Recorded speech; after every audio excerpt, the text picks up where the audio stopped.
What's going on, everybody? Eric Lindquist at Stokastic here, giving you the PGA DFS first look for the RBC Heritage getting played over in South Carolina. Harbor Town Golf Links. Of course, we've seen a lot. Hit that like button, subscribe button, notification bell. Goes a long way for me on this video and goes a long way for you. That way you become apprised whenever great content is going live here at our little neck of the YouTube woods. But we start off with our sponsor, DraftKings Rainmakers PGA Tour. It is great stuff. You want to play with NFTs? Do you want to play DFS? It's the combination of the two. It's a perfect merger, I'm telling you. Rainmakers PGA Tour, it was great last week at the first major, except for one depressing thing, and I'm actually going to just show that to you. It's not even a humble brag because it was a disaster, but we go live here, and let's go to recent. Here we go. Yeah, had a good week. 265, pack of cards, lots of cores, lots of things, but this is where it gets depressing. Could have been an easy W if I just, in my single entry, played Jon Rahm up in the captain spot. Look at this. Got 31st for $10. With Jon Rahm here getting 112.50, would have been north of 160 points. So that's the difference of a lot of points. Look at this. First place. Now, don't look at the ownership exposures. This isn't populating correctly. It's correct on the sheet that they have in the premium Discord. You can sign up for that over at DraftKings Rainmakers too. You want to jump in that. It's a good thing to keep in touch with when you're building out your lineups, to stay updated with news, see if there's any premium offerings they have going there. But yeah, this is really depressing seeing like Day +5 in the winning lineup. -6 is there. And then you go to me, who played Tony Finau. And again, the idea was that Jon Rahm, and again, I think it was 12.4% maybe in the captain spot. He was like 26% owned here. But my idea was that I wanted to take somebody with a longer shot who was still kind of inside of that plus 2,500 number, 25 to 130 to 1 type number. And Finau, I thought, set up nicely. Didn't have a great anything after the first round. I mean, everybody scored well in that first round. Anybody who played well, that is, scored well in that first round. Hovland, Morikawa, Rahm.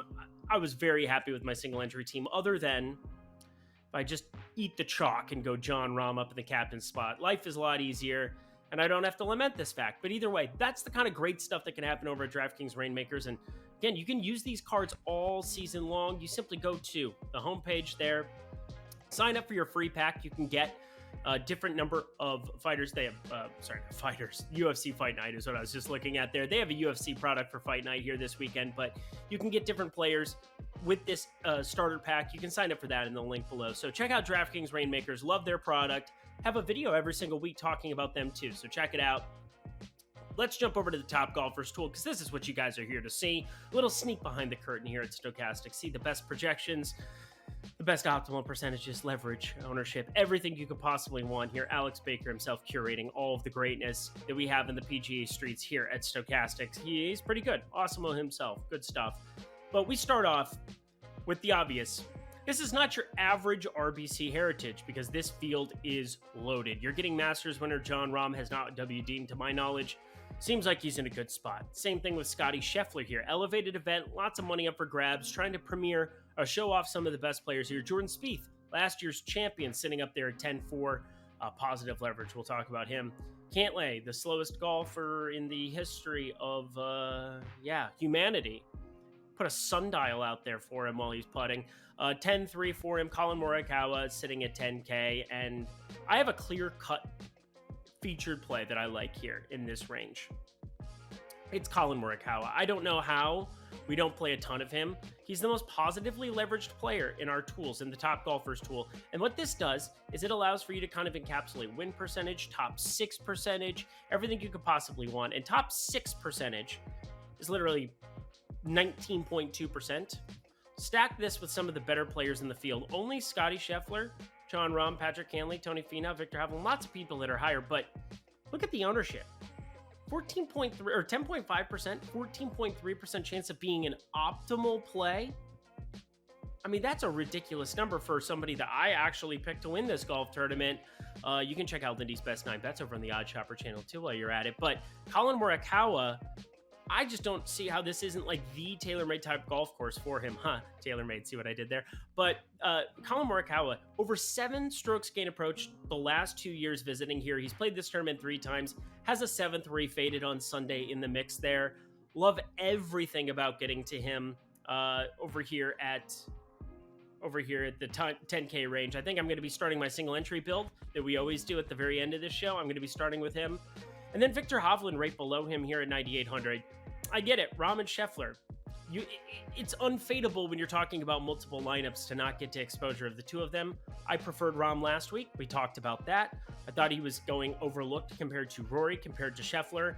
And now you have Rory not playing this week, so it's him and Scheffler at the top end. And I think Rahm just still the guy that I think I want to get to the most. Now, this golf course, less of a bomber type deal. It's very tactician based. Everybody wants to throw that out there. For me, I just have my model, which I update.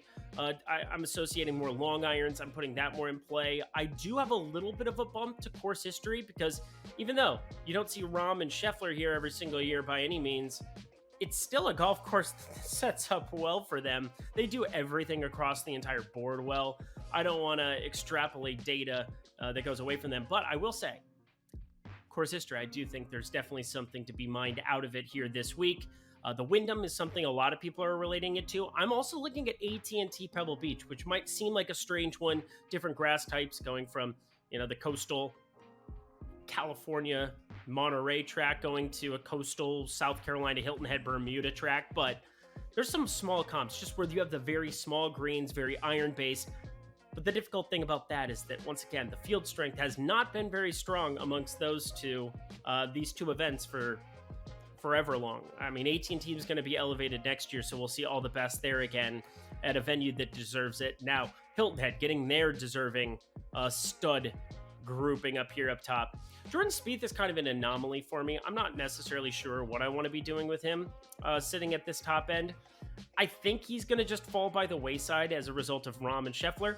I really like what we saw out of him last week. That's the first time I can ever remember playing Jordan Spieth at the Masters. Getting a 4th, I was very bullish on him, thought that I was taking crazy pills, but happy that he came to fruition from a DFS perspective. That definitely buoyed my week for sure.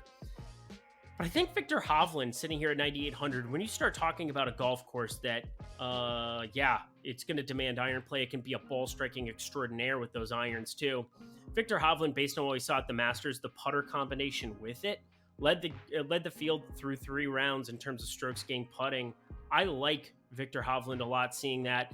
Now, if he misses a couple greens here and there, whatever, you just kind of got to get by. But I think in a tournament that outside of Friday where it's going to be wet, I still think they're going to be able to score. I think it's going to be 18, 20 under for a winning score out here minimum. I think it could go very, very low with the best players in the world. So Viktor Hovland, I think he sets up pretty well here, as does Cameron Young. A little bit of negative leverage going his direction here too, but just disregarding short game once again, kind of like I did last week, even though Jordan Spieth made his way in a lot of my builds. Let's keep it moving, shall we? Some of the most leveraged plays at the top end. You get Morikawa, Spieth. Again, I'm not sure what I want to do with him yet. Don't quote me on it. It is Tuesday afternoon, morning-ish. That we're chatting about this right now. You get some 6K guys with positive leverage, excuse me. That's always what we kind of run into, but interesting to see Jon Rahm here with positive leverage coming off of a Masters win. We'll see if that maintains going into Wednesday. You can check out Live Before Lock with Ben Raza, Jeff Ulrich. I know they'll be talking about a lot of these pieces, but I like this play a lot. Sepp Straka, 7,200, kind of a boom bust type play. We've seen him play well at the Honda. Not a coastal track by any means, but you get kind of these little, distance is not a demand, should I say. Sepp Straka seems like that guy that at 7,200, I wouldn't be surprised if he just spiked a decent enough week. I seem to just be trashing around the green play of late. Not sure why that's the case, but fits well with that Hovland type build. Not that Morikawa is terrible around the greens by any means. He's hold his fair at chip shots once upon a time. Sorry, I skipped out of that. But I feel like that goes well with the Viktor Hovlands of the world. I feel like it pairs well with Colin Morikawa. Feel like it pairs well with Cameron Young as well. So Tony Finau, 9,400, also a piece that's a little negatively leveraged at the moment, but I'm going to have my shares for sure. But Sepp Straka, I wanted to give him a special shout out. 6.4% optimal percentage, positive leverage there. Field's starting to get there a little bit, but I feel pretty good about that one. And then my boy Brandon Wu. This is kind of a leap of faith here, but we've seen now a top 20 for him at the Players. You told me he was going to finish in the top 20 and I could mix him into lineups at 6,900. I would be pretty darn content with it.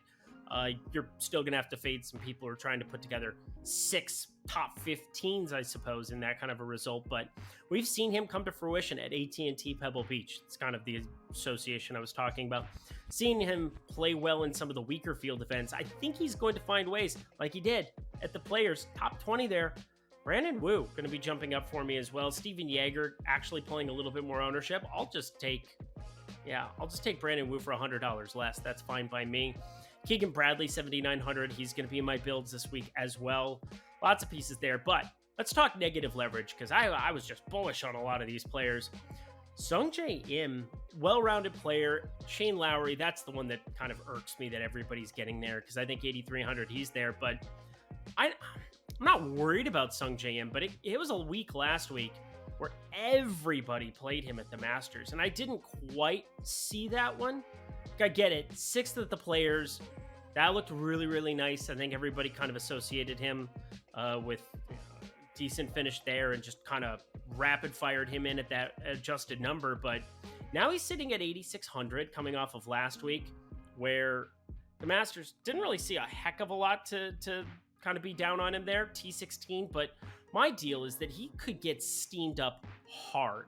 Like, he's already at 23.1% ownership. That's the second highest owned player next to Scheffler. And if you like Scheffler and you like Cantlay and you like Lowry, and I love Lowry this week, and you like Rahm, it's a lot of ownership to be throwing into your lineup. So I think if I had to be fading anybody out of this top end, it makes me sick to say it.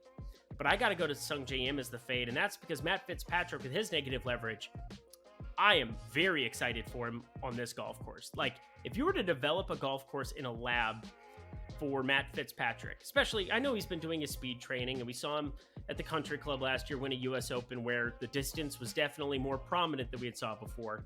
But I'm looking for long iron play. I'm looking for distance being neutralized. I'm looking for the ability to spike with a putter, having smaller greens. Matt Fitzpatrick checks every box across the board for me. So in terms of negative leverage, I'm going to be on him. But Max Homa, I am not. And this is a dude that I think I've been talking about more than the average bear. Somebody that I think could be amongst the world's elites. Way that I think people are starting to come around to that idea for sure. But he's had a lot more success. I know he's won the Wells Fargo once upon a time, but he's had a lot more success in California, in Arizona, in the Southeast, and the Southwest. The Southeast has not been as kind to Max Homa, and another lackluster showing at the Masters. I don't think he's getting tired. I think that'd be terrible analysis to give you, but at 19.3% ownership, I think he's going to have to be getting X-Flayed off of my card. And Matt Kuchar, I get it. He started to spike the irons randomly at times and getting back to his old ways. RBC guy, I believe, as well. So the sponsor narrative, cool stuff. But Matt Kuchar, I'm going to be off of as well. I think this is just a little bit too much ownership, even at 13%, when you're talking about an 8.1% optimal percentage. I think our tools do a great job of encapsulating him and Ricky Fowler. I'm going to be looking for pivots kind of on the lower end. Happy to be playing some of the elite players who are a little bit chalkier. Whether it's, Cantlay, I didn't really talk about. He's just all around solid, even though, Masters, that was tough to cheer for. Jordan Spieth, wild to see that, the former winner is the guy who's extremely negatively leveraged there. But I strongly prefer Colin Morikawa over any of these other three. Rahm and Scheffler, hard to make a case against them ever on any golf course on earth. I don't care if it's a par 3 course. But Victor Hovland as well, going to be fitting into the builds. Rounding out the negative leverage discussion, JT Poston breaks my heart that everybody's there, but 3 top 10s for him in the past on this golf course. Hilton Head fits his skill set. Russell Henley kind of fits his skill set too.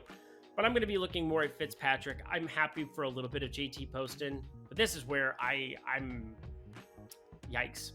Justin Thomas is sub 9K. Justin Thomas is sub 9K. Putter's broken. He got a bad weather draw. Lots of things that happened at the Masters for him, and we don't have all of the strokes gained data. There we go. That's what I was trying to say from there. But happy to just kind of say, Justin Thomas, show me something. And you're going to want to be early to the party at some point, but I think he's going to end up pretty popular at 8,900. Happy to be going other places, and that is wild to say as a Justin Thomas stan in days of yore. PGA Championship was a fun week for me last year. Yeah, I think that kind of does it for me here. Talking through the Top Golfers tool. A lot of these things are going to change, but to recap, optimal. Jon Rahm, Scheffler, Cantlay, Morikawa, Fitzpatrick. Shouldn't surprise anybody to see these names at the top end. Max Homa 7th. Whew. It's going to be a scary fade for me this week, but it must be done. You can't play everybody, especially in these strong fields. Tom Kim, I'm curious to see where his ownership lands to at 8,500.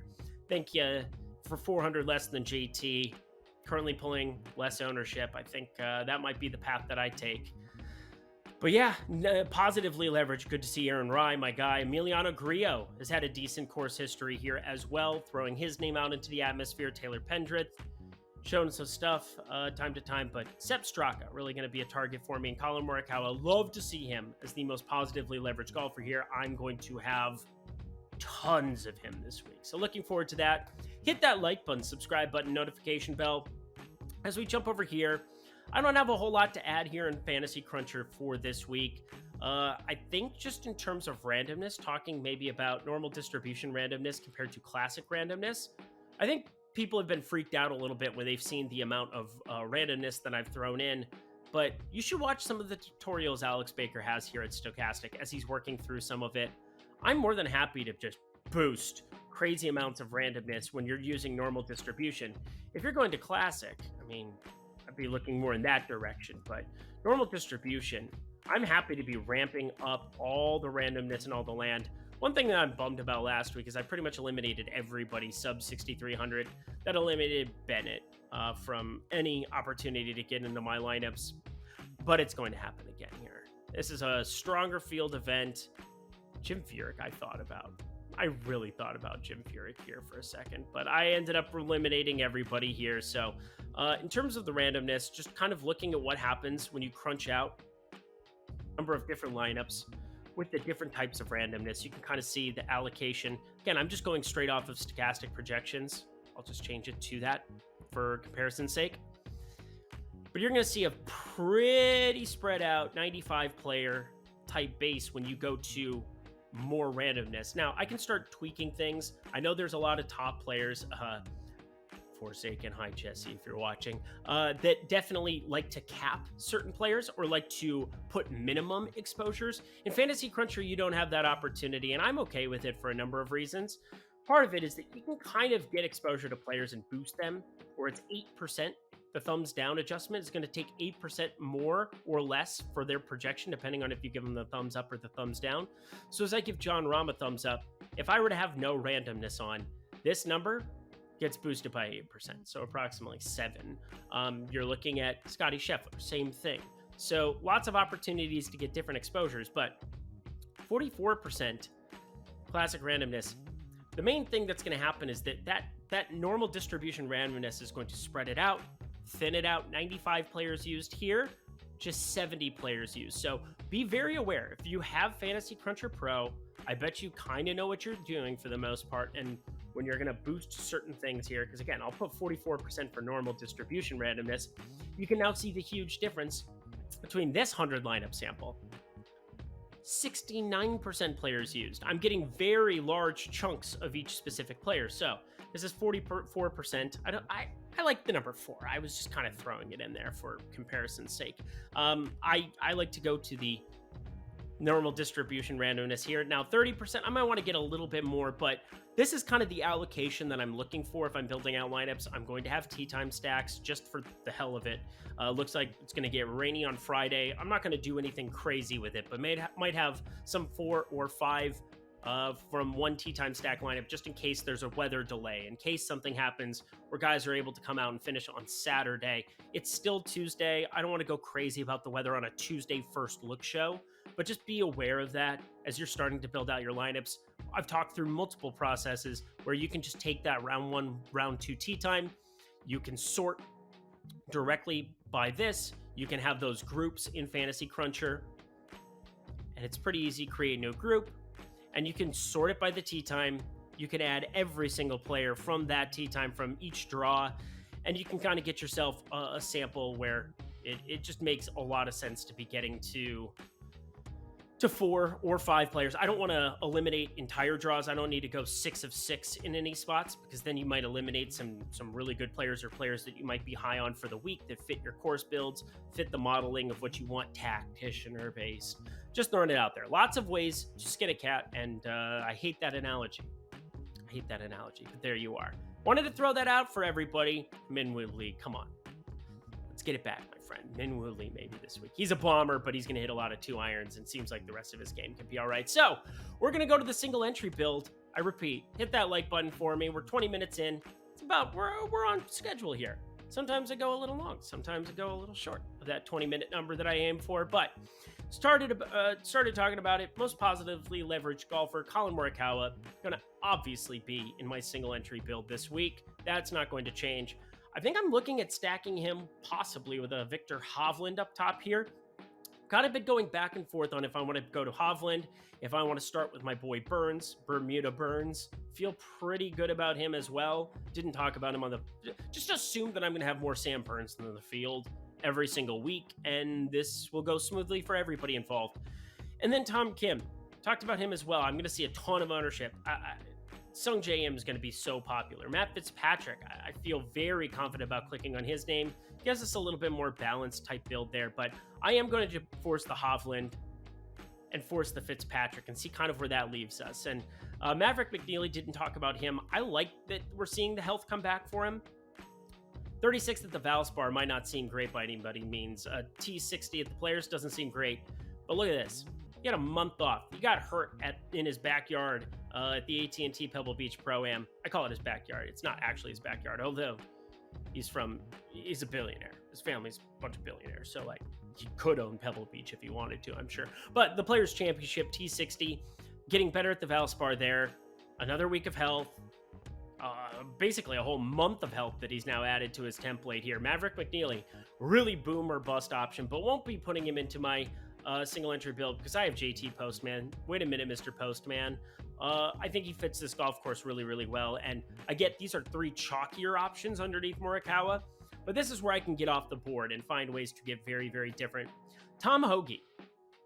Doesn't seem like he would be fitting, a lot of these builds, but Tom Hoge, I don't know where his ownership is going to come in yet. It's been drastically different projections across the industry right now. Looking for a little bit more of a consensus here, but Colin Morikawa is actually second in strokes gained approach amongst this field because Tom Hoge is first. Just saying, pretty surprising to see some of his results. He has been a guy that coming off of a miscut at the Masters maybe loses a little steam, like a Corey Connors, who also just played putrid at the Masters, but Players Championship, that's a little bit more indicative of what we're seeing. He had that one phenomenal round, that third round, which went nuts for him. Look at this, 78, 62. I like when my golfers grind for me and grind for millions of dollars at the Players Championship. That was good stuff. So I see the 3 missed cuts, but T14 at the Genesis, T3, when it's together, and it's a golf course that requires iron play, kind of like you've got at Riviera, kind of like what you have at Sawgrass. I really like Tom Hoge, and again, I don't like Tom Hoge when he's going to be popular, so there's that. And my last guy, I know Ben's not going to like it, but we saw Aaron Rye there. We saw Jaeger getting some ownership, but I'm going to click Emiliano Grillo. He's had decent enough course history around this track. We've seen relevant form for the first time in a long time, but again, I'm just looking for a pure ball striker, kind of rounding out that type of a lineup. You could go to my boy Brandon Wu as well. Kind of going back and forth. I might split my builds like a coward and have a exposure to a couple of different low 7K guys, but in terms of my core 5, that is absolutely what I'm looking at doing for single entry. I get it's scary. I get it's very, very scary to be fading the Rahm Scheffler combination, but I think they're going to be exponentially more owned in a single entry type format. So I'll take the balanced approach. Well, balanced-ish. We went pretty top heavy, Morikawa, Hovland. But I think the back half of this field does have a chance at a golf course like Harbor Town, where Rahm, Scheffler, they're not playing this thing one very often. Jordan Spieth did win it last year, throwing it out there. But I really, really like these 5. I think they correlate really nicely for this golf course. We'll see. We'll see if this ends up coming to fruition. We'll find out soon. You'll let me know in the comment section below, won't you? But that does it for the PGA DFS first look. 25 minutes of glory. Hit that like button, subscribe button, notification bell on the way out. Check out DraftKings Rainmakers Clean, your PGA Tour starter pack, in the link below. That goes a long way for everybody involved, including yourself, where they have, let me just remind you, classic contests, core contests that you, yes, you can jump in just with that pack, starter pack only. And if you don't have the ability to fill out a lineup with it, you can go to Marketplace. You can totally just space out here if you would like, but don't actually, because that would suck for me in the YouTube algorithm. But going to Profile, and once you go to the Burn and Craft section, yes, Burn and Craft right here, there's a drop down where you have access to switch out golfers. You can get Lucas Glover, Ches Reavie, or I think the best of the grouping, Taylor Pendrith. So you could redeem a player who's not playing this week and get one who is. Take advantage of those small things. People aren't doing as much of that on Rainmakers as what they should. But as I said, that does it for me. I'll get myself out of here. Until next week, best of luck in the PGA streets at Harbor Town Golf Links.